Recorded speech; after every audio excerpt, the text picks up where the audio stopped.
Luke chapter 20. The authority of Jesus challenged.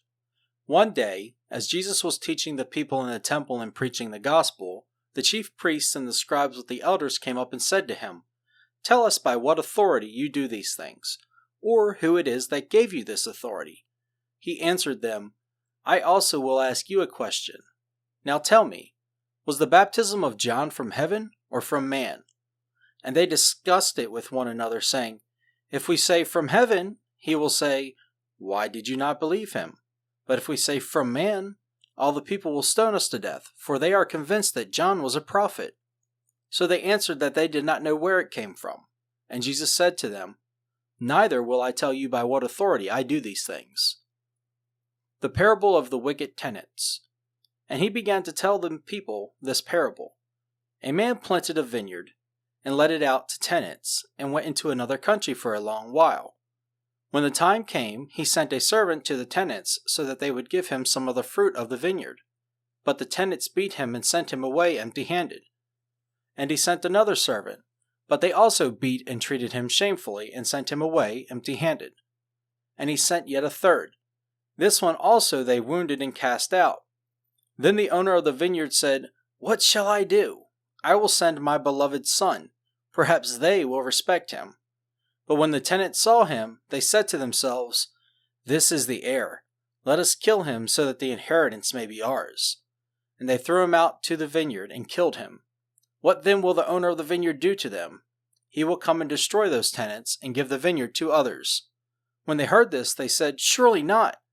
But he looked directly at them and said, "What then is this that is written? The stone that the builders rejected has become the cornerstone.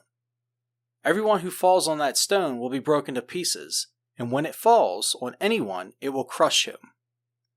Paying taxes to Caesar. The scribes and the chief priests sought to lay hands on him at that very hour, for they perceived that he had told this parable against them. But they feared the people. So they watched him and sent spies who pretended to be sincere that they might catch him in something he said, so as to deliver him up to the authority and jurisdiction of the governor. So they asked him, "Teacher, we know that you speak and teach rightly, and show no partiality, but truly teach the way of God.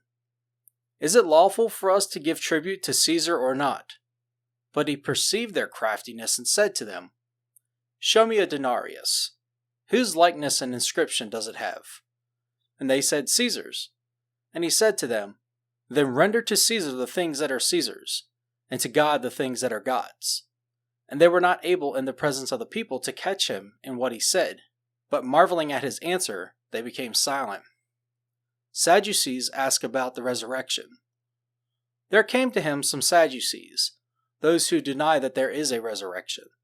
And they asked him a question, saying, "Teacher, Moses wrote for us that if a man's brother dies, having a wife but no children, the man must take the widow and raise up offspring for his brother. Now there were 7 brothers. The first took a wife and died without children, and the second and the third took her, and likewise all 7 left no children and died. Afterward the woman also died. In the resurrection, therefore, whose wife will the woman be? For the 7 had her as wife."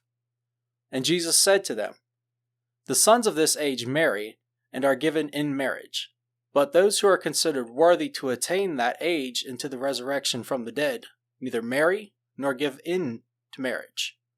For they cannot die any more, because they are equal to angels and are sons of God, being sons of the resurrection.